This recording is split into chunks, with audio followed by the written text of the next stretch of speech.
Hello and welcome to another video or episode, depending on whether you're watching this on YouTube or listening on your favorite podcasting apps. So today, talking a bit about focus. This is something that I talk about a good deal, and I've been also listening to other podcasts that have different perspectives on this, and at the moment I'm going through a patch which I'm not enjoying particularly much because it's involving a lot of shelving of ideas and projects. It's the thinning of the things that I want to do down to things that I can actually achieve and things that will actually move the needle in the direction I need it to. And this is all stuff that I wish I'd done years ago properly, and I did it with a big shift. When I first started Bracken Outdoors, the remit was massive. I was talking about hiking, I was talking about camping, I was talking about outdoor leader stuff, I was talking about bushcraft, forest school. It was all bundled in together, and if it was outdoors, lifestyle stuff, I'd do it. And I pared it down about a year and a half ago now, and went, okay, target market, forest school, and then outdoor leaders, woodland leaders specific, so scouting, bushcraft, forest school, all you lovely people listening. And now I'm getting to the point where I'm needing to hone it down even further and think about it even further. Because when you first start out, you want to do everything, but everything isn't necessarily the best thing to do. You only have a limited amount of time in a week. You only have a limited amount of energy that you have to spend during that week. And you only have a limited number of hours and energy that other people could consume watching stuff or looking at stuff that doesn't relate to them. So if I started making videos about, I don't know, Warhammer figurines or investing on this, there might be some people that'll stick around, but there'll be a good portion of people that'll go, yeah, not what I signed up for, and disappear. So at the moment I've been honing down my marketing and advertising. So there are certain sessions that I'm looking to film. Those are the ones that I run for homemade families. Those are one market, and they have, as it's called in the business, one avatar. So I have a target person that I can think of. I can think of their values as a family. I can think of what they enjoy having provided for them, what sort of services, what their dispositions are. I can kind of narrow it down and go, this is the target person, this is the person who usually comes to my homemade stuff, which isn't necessarily the same person that comes to my holiday club sessions. That's a different market, because those families, majority of them, have children in school.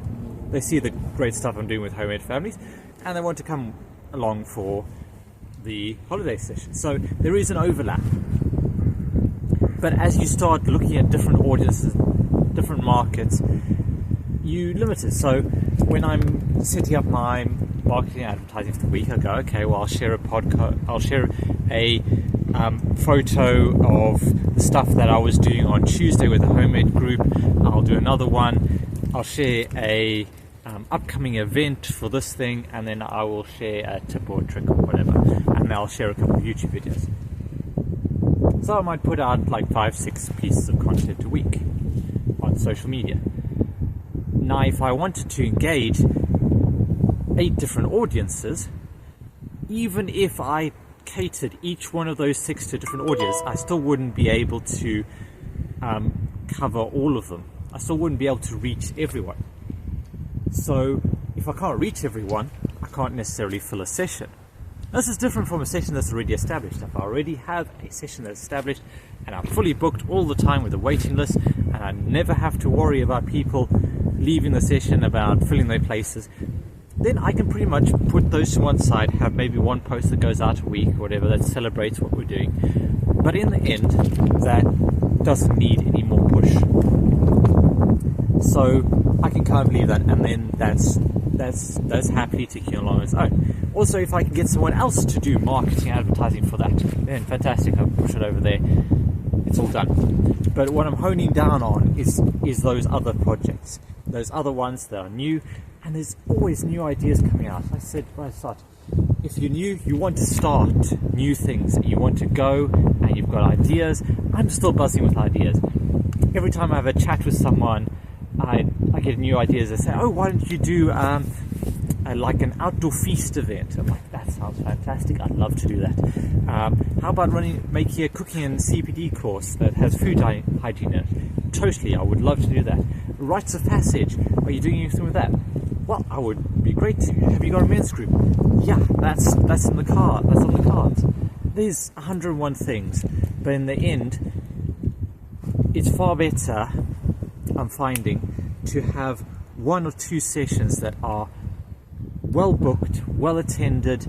You've put a lot of thought and energy into planning it and making sure it is the best possible experience for the people that are coming to your sessions, than to run 5 different ones that are quarter booked, half booked, up and down, all over the place, don't quite bring in a good profit margin because you're only just about half booked, and then you have to pretty much drop them or something else. So you're running around doing 5 different things, 5 workloads, and it's just, yeah, that's where burnout happens.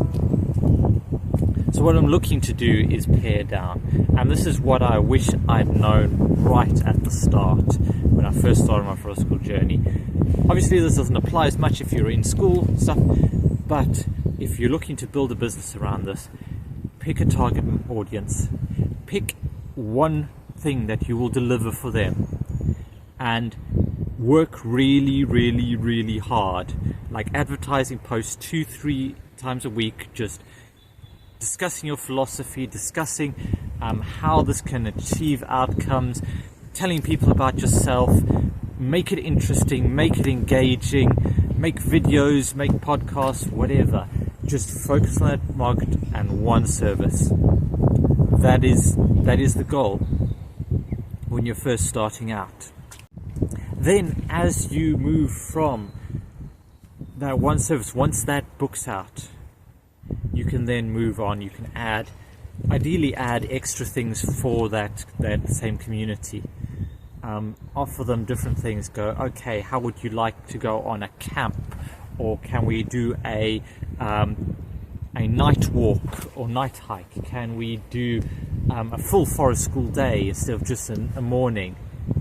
Think about how you can serve that audience better. Now, it is going to be a struggle right at the start. You are not going to be making the money you need to make right at the start, and that's with any business.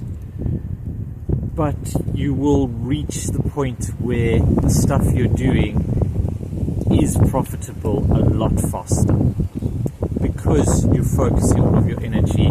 As I said, you're not distributing and creating a whole lot of costs. Because when I run a forest school, conservation session and a bushcraft session all at once, that all have different resources and different equipment needed, my overheads are much higher. Even my insurance is higher because I have to cover bushcraft and conservation as well. If I just narrowed it down just to forest school, just do one forest school day, get that fully booked, another forest school day, get that fully booked, introduce a bushcraft day, get that fully booked, I would have moved to profitability, and it would have taken so much burden off me in terms of what I need to put out there in terms of admin, in terms of planning, everything else. In fact, it was even better if you can use the same activity across 2 sessions. Then you are halving the number of resources and the amount of equipment that you're buying. And that's where the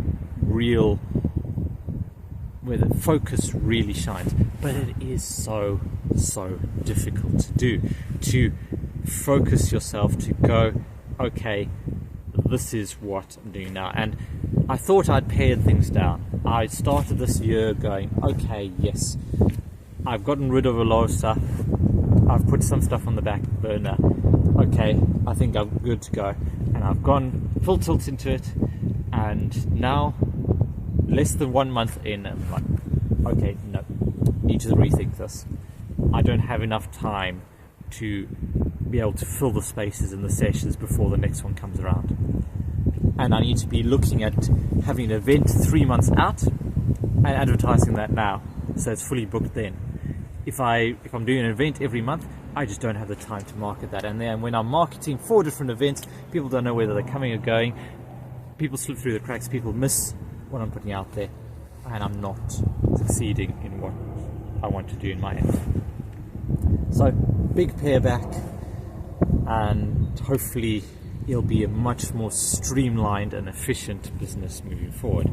And that's the point where I can start adding things in. I've probably still got too much going on, but that keeps me motivated to a certain extent. It means that I've always got stuff that needs doing, and that gives me the push to get up in the morning and be efficient with the way I work. But yeah, still got to do a lot of paring now. Anyway, that's all my thoughts on focus. I hope this has been helpful for you. Do let me know, how are you getting on with your journey? Are you in the point where you're 100 different pots, 100 different projects, kind of hobbling along, or are you focused, determined, and getting one thing done? Love to hear your thoughts. As always, email address is info@brackenoutdoors.com, and if you're selling social media and SEO, just don't bother. Just don't bother. Please, I get hundreds of them a month. Just don't. On that note, thank you to my genuine listeners for listening and watching. And remember to make the most of every day. I'll see you all next time.